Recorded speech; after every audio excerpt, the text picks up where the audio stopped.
జనసేన కూటమి ఈరోజు ఎంతకు దిగజారిపోయారు అంటే, ఎవరు బలంగా ఒక నాయకత్వం వాయిస్ ఇచ్చినా, ఎవరు బలంగా ప్రజల్లో పనిచేస్తున్నా ఇమీడియట్గా వాళ్ళని ఎలా తొక్కాలి, వాళ్ళ మీద ఎలా ఫేక్ కేసులు పెట్టాలి, అలాగే వాళ్ళని ఎలా భయభ్రాంతులకి గురి చేయాలన్న వర్క్ అయితే పోలీసులు సిన్సియర్గా చేస్తున్నారు. చంద్రబాబు నాయుడు, లోకేష్ ఇచ్చిన స్క్రిప్ట్ని నాకు తెలిసి ఈ దేశంలో ఏ రాష్ట్రంలో జరగనటువంటి విధంగా రెడ్ బుక్ రాజ్యాంగాన్ని ఇక్కడ రచిస్తుంటే ఎలా తప్పుడు కేసులు పెట్టాలి, ఎలా రిమాండ్ రిపోర్ట్లు రాయాలి, ఎలా బెయిల్ రాకుండా వాళ్ళని 60-70 రోజులు మినిమం లోపల పెట్టాలి అనే దాని మీద ఈరోజు కేస్ స్టడీ చేయాలంటే ఆంధ్రప్రదేశ్కి వచ్చి మన పోలీస్ వ్యవస్థ మీద చేస్తే అర్థమైపోతుంది.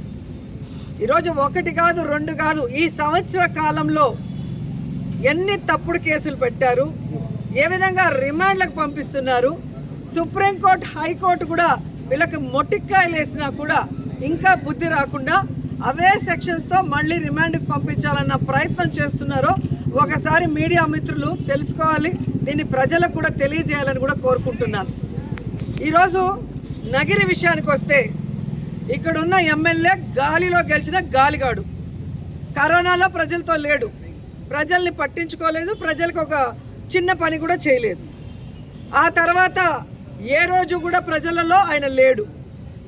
ఈవీఎంల మ్యానిపులేషనో లేకపోతే గాల్లో గెలిచాడో ఆ దేవుడికి తెలియాలి. నగిరి నియోజకవర్గంలో గెలిచిన రోజు నుంచి ఈ రోజుటి వరకు ఒక్క అభివృద్ధి కార్యక్రమం చేశాడా? కేవలం దోచుకోవటం, దాచుకోవటం. ఈరోజు ఇసుకలో పట్టుబడ్డ వాళ్ళంతా తెలుగుదేశం పార్టీ వాళ్ళు, ఎమ్మెల్యే భానుప్రకాష్కి ముఖ్య అనుచరులు.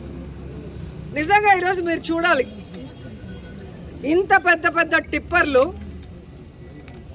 ఇసుకని డంప్ చేసుకొని తమిళనాడుకి వెళ్తున్నాయి. ఎక్కడి నుంచి వెళ్తున్నాయ్యా అంటే, రాజంపేట నుంచి తిరుపతి మీదుగా నగిరికి వచ్చి ఇక్కడ డంపింగ్ చేసుకొని వెళ్తున్నాయి. అంటే ఇది వైఎస్ఆర్సీపీ అధికారంలో ఉందా, కూటమి ప్రభుత్వం అధికారంలో ఉందా?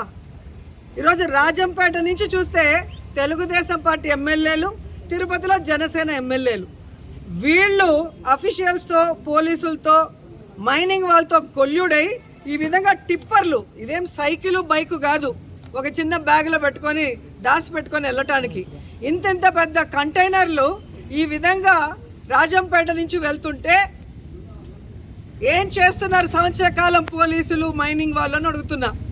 అరెస్ట్ చేయడం జరిగింది. అరెస్ట్ చేసిన వెంటనే వాళ్ళ లెక్క సెట్ అయింది అనుకుంటానేమో. రిమాండ్ రిపోర్టు చాలా నార్మల్గా రాసి వెంటనే 3వ రోజుకి బెయిల్ వచ్చింది. ఇన్ని కంటైనర్లు దొరికిన తర్వాత కూడా మరి ఆయన బయటకు వచ్చి సాక్ష్యాధారాల్ని తారుమారు చేయడా? ఎలా బెయిల్ వచ్చింది? మరి ఆ విధంగా పోలీసులు రిమాండ్ రిపోర్ట్ రాసింది నిజం కాదని నేను ప్రశ్నిస్తున్నా. దీన్ని సర్క్యులేట్ చేశారని చెప్పి వైఎస్ఆర్సీపీ సోషల్ మీడియా పిల్లల్ని 2 రోజులుగా నగిరి సిఐ హెరాస్ చేస్తున్నాడు. పిల్లల్ని తీసుకురావడం, వాళ్ళ ఫోన్లు లాక్కోవటం, వాళ్ళని కొట్టడం, బూతులు తిట్టడం. నేను ఒకటే అడుగుతున్నా, ఈరోజు సుప్రీంకోర్టు అలాగే హైకోర్టు క్లియర్ కట్గా ఇచ్చింది, సర్క్యులర్ ఇచ్చింది. మినిస్ట్రీ ఆఫ్ అఫైర్స్, సుప్రీంకోర్టు ఇచ్చిన జడ్జిమెంట్ని అన్ని రాష్ట్రాలకి సర్క్యులర్ పంపించింది, సెంట్రల్ గవర్నమెంట్ పంపించింది. సుప్రీంకోర్టు క్లియర్గా చెప్పింది, సోషల్ మీడియాలో పోస్టింగ్స్కి లేదా ఈ టీవీ ఇంటర్వ్యూల్లో జరిగే వాటికి రిమాండ్కి పంపించేదానికి లేదు. ఇలా తప్పుడు కేసులు పెట్టి అరెస్టులు చేస్తే బాగుండదని క్లియర్గా ఇచ్చింది. అయినా ఇంకా అవే సెక్షన్లు పెట్టుకుంటూ ప్రజల్ని మోసం చేయడమే కాకుండా ముఖ్యంగా నగిరిలో అందరినీ పిలిచి వాళ్ళ ఫోన్లు లాక్కొని వాళ్ళని కొట్టి వాళ్ళని బెదిరించి వాళ్ళకి నచ్చిన పేర్లు రాయమని చెప్తున్నారు. ఈరోజు మీరు ఫోటో ఇచ్చినారు ఈ వెహికల్స్ ముందు నించొని ప్రెస్కి, మీరే ఒక వీడియో ఇచ్చారు. మరి అది ఎవరిదయ్యా అంటే వేలు అనుకో. ఆ వేలు అనుకో ఎవరు?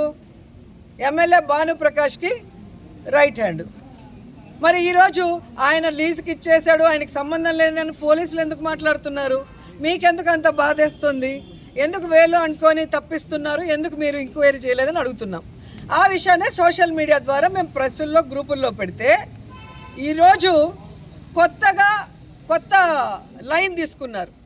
ఈ కేసులోకి మా కౌన్సిలర్లు 2 పేర్లు పెట్టి వీళ్ళు కూడా ఈ ఇసుక మాఫియాలో ఉన్నారు అని చెప్పడం ఎంత సిగ్గుచేటో ఒకసారి మీరు ఆలోచించండి. పైన చంద్రబాబు నాయుడు నుంచి కింద అఫీషియల్ వరకు వైఎస్ఆర్సీపీ అని తెలిసినా తెలియకపోయినా ఇండైరెక్ట్గా తెలిసినా వాళ్ళకి ఏ పని చేయొద్దు అని చెప్పారు. మంచి పనే చేయనివ్వని చంద్రబాబు నాయుడు లోకేష్ ఇలా ఇసుక దందా చేసుకుంటూ సంపాదించుకుంటుంటే వైఎస్ఆర్సీపీ వాళ్ళు వదిలేస్తారా? నిన్న రాత్రి వరకు లేని పేర్లు ఇప్పుడు ఎలా వచ్చాయి? బీడీ భాస్కర్ గారు అనే ఒక కౌన్సిలర్, బిలాల్ అనే ఒక కౌన్సిలర్.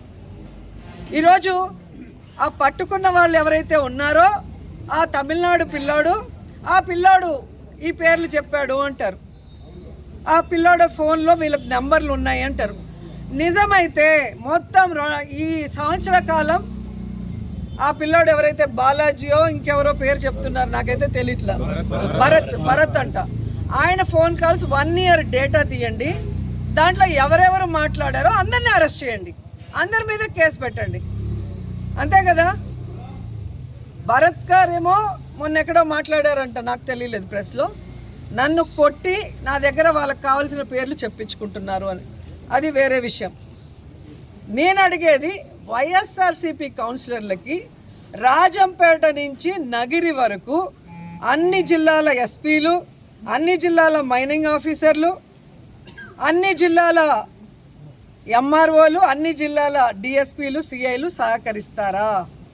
ఎందుకంటే అన్నమయ్య డిస్టిక్ ఉంది, తిరుపతి డిస్టిక్ ఉంది, నగిరి, చిత్తూరు డిస్టిక్, 3 డిస్టిక్ల ఎస్పీలని, కలెక్టర్లని, డిఎస్పీలని, సిఐల్ని, ఎంఆర్ఓల్ని, మైనింగ్ ఆఫీసర్లని కరెక్ట్ చేసే శక్తి ఒక 2 కౌన్సిలర్లు వైఎస్ఆర్సీపీ కౌన్సిలర్లకి ఉందా అని నేను ప్రశ్నిస్తున్నా.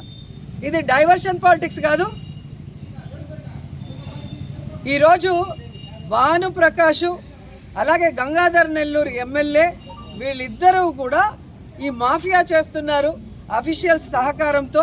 వీళ్ళ అండతోనే ఇది చెన్నైకి వెళ్తుంది, తమిళనాడుకు వెళ్తుందని క్లియర్గా అన్ని పేపర్లలో ఛానల్లో వస్తే వాళ్ళందరినీ వదిలేసి దాన్ని పోస్ట్ చేసిన పిల్లల్ని కొట్టడం, వాళ్ళ మీద తప్పుడు కేసులు పెడతామని బెదిరించడం, ఏకంగా కౌన్సిలర్లను అయితే కేసులో ఇరికిచ్చి ఇప్పుడు రిమాండ్ రిపోర్ట్ లేకుండా అక్కడి నుంచి దొంగల్లాగా తీసుకొచ్చి ఇక్కడ లోపలికి వెళ్ళిపోతారు.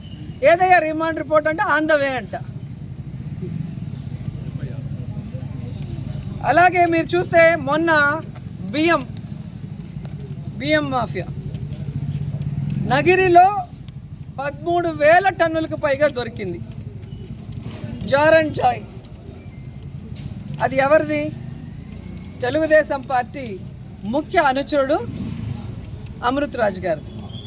మరి ఆయన జాయ్ అండ్ జార్లో పట్టుకున్న వెహికల్స్ ముందర ఎంఆర్ఓ ఉన్నాడు, డిటి ఉన్నాడు, ఎస్ఐ ఉన్నాడు. వీళ్ళందరూ అక్రమంగా తమిళనాడుకు పేద ప్రజలకు ఇచ్చే బియ్యాన్ని దోచుకొని అమ్ముకుంటున్నారు అని చెప్పి అరెస్ట్ చేయడం జరిగింది.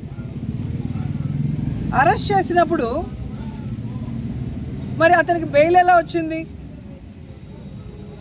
పట్టుకున్నావు నువ్వు, పేద ప్రజల బియ్యం పేద ప్రజలకు ఇవ్వకుండా దోచుకుంటుంటే దాంట్లో ఎవరెవరు ఇన్వాల్వ్ అయ్యారో అందరినీ అరెస్ట్ చేయాలి కదా.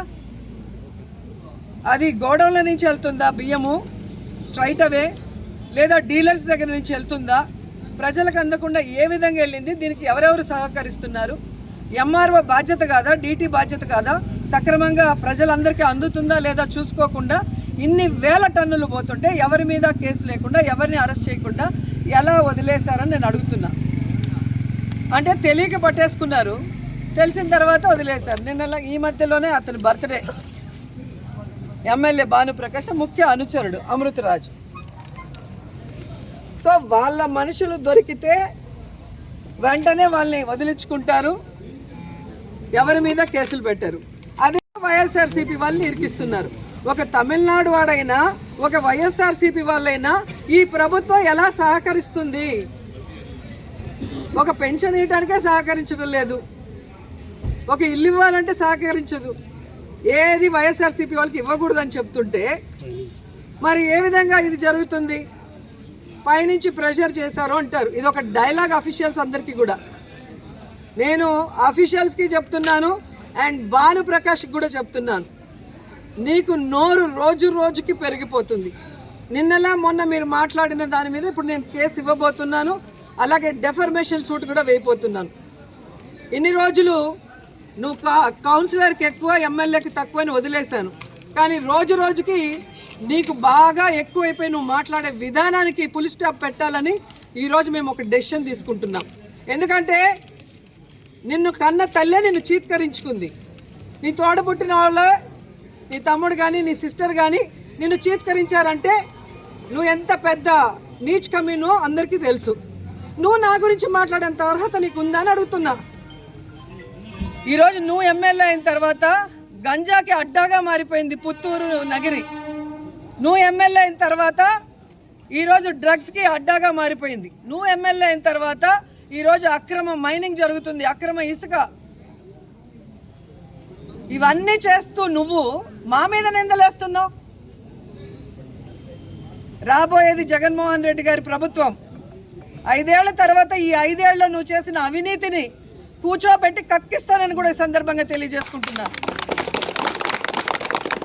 మా లీడర్లు బెదిరించో భయపెట్టేస్తో ఎవ్వరు భయపడిపోయేవాళ్ళు లేరు. మీ తాటాకు చెప్పులకి ఎవ్వడు భయపడేవాడు లేడు. జగన్మోహన్ రెడ్డి గారు చెప్పారు కదా, మేం ప్రజల కోసం ఫైట్ చేసేవాళ్ళం, అధికారంలో ఉంటే ప్రజలకు మంచి చేసిన వాళ్ళం. ఈరోజు గర్వంగా ప్రజల్లోకి మేము వెళ్ళగలం, కానీ మీరు వెళ్ళే పరిస్థితి లేదు. చాటలతో పరకలతో కొడతారు. జగన్మోహన్ రెడ్డి ఇచ్చేటివన్నీ ఇస్తాము, అవి కాకుండా మేము చెప్పినవి కూడా ఇస్తామని చెప్పి చంద్రబాబు నాయుడు, పవన్ కళ్యాణ్, లోకేష్ ఎలా ఫెయిల్యూర్ అయిపోయారు, ఎలా ప్రజల్ని మోసం చేశారో అందరికీ తెలుసు. అలాగే ఈ దేశంలోనే ఏ రాష్ట్రంలో చేయనటువంటి విధంగా మొదటి సంవత్సరమే 1,86,000 కోట్ల రూపాయలను అప్పు తీసుకొచ్చి ఒక చెత్త రికార్డు సృష్టించిన ముఖ్యమంత్రి ఎవరైనా ఉన్నారంటే అది చంద్రబాబు నాయుడు. ఈరోజు లా అండ్ ఆర్డర్ ఏ విధంగా ఫెయిల్యూర్ అయింది రాష్ట్రంలో, ఆడపిల్లల్ని ఎలా మానభంగాలు చేసి చంపేస్తున్నారో అందరూ చూస్తున్నారు. అలాగే తప్పుడు కేసులతో ఎలా వైఎస్ఆర్సీపీ వాళ్ళని, మీకు తప్పు అని చెప్పి నిలదీసిన వాళ్ళని మీరు ఎలా తప్పుడు కేసులు పెట్టి లోపల పెడుతున్నారో అన్నీ చూస్తున్నారు. అఫీషియల్స్ని మీరు ఎలా మోసం చేసి ఉద్యోగస్తుల్ని ఈరోజు వాళ్ళని కూడా ఎలా మోసం చేశారో అందరూ చూస్తున్నారు. నిరుద్యోగ భృతి ఇస్తాం లేదా ఉద్యోగం ఇస్తామని వాళ్ళని కూడా ఎలా మోసం చేశారో అందరూ చూస్తున్నారు. కాబట్టి ఈరోజు డోర్ టు డోర్ పోయి ఇంటింటికి తెలుగుదేశం అంటే మిమ్మల్ని కొడతారన్న భయంతో ఈ విధంగా తప్పుడు కేసులు పెట్టి లీడర్ని బెదిరిస్తూ డైవర్షన్ పాలిటిక్స్ చేయాలనుకుంటే ఎవరు ఒప్పుకోరు.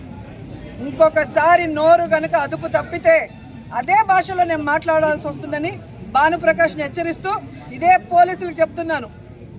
ఈరోజు తిరుపతి కానీ, రాజంపేట కానీ, నగిరిలో కానీ ఎవరెవరైతే ఉన్నారో ఎమ్మెల్యేలుగా, ఎంపీలుగా వాళ్ళందరూ కూడా మాట్లాడండి. ఏ విధంగా కలెక్టర్, ఎస్పీ పర్మిషన్లు ఇస్తున్నారు, రోడ్ల మీద ఈ విధంగా అక్రమ బియ్యం వెళ్ళేదానికి, అక్రమ లిక్కర్ వెళ్ళేదానికి, అక్రమ ఇసుక వెళ్ళేదానికి కనుక్కోండి. మీ ఇన్వాల్వ్మెంట్ లేకపోతే ఎవరైతే ఇన్వాల్వ్మెంట్ ఉందో ఆ ఎమ్మెల్యేలను అందరినీ కూడా అరెస్ట్ చేసి లోపల పెట్టండి. అంతేగాని మీ వాళ్ళు అయితే భద్రంగా పెట్టుకొని మా మీద లేని తప్పుడు కేసులు పెట్టి మమ్మల్ని డైవర్ట్ పాలిటిక్స్ చేసేదానికి బలి చేయాలనుకుంటే ఒప్పుకునే పరిస్థితి లేదు. మా కార్యకర్తలకి మేము అండగా ఉంటాం, మాకు జగన్మోహన్ రెడ్డి గారు అండగా ఉంటారు. కోర్టుకు వెళ్తాం, కోర్టు మీద నమ్మకం ఉంది, ఖచ్చితంగా కోర్టు ద్వారా మేము తప్పు చేయలేదని ప్రూవ్ చేసుకొని బయటకు వస్తాం.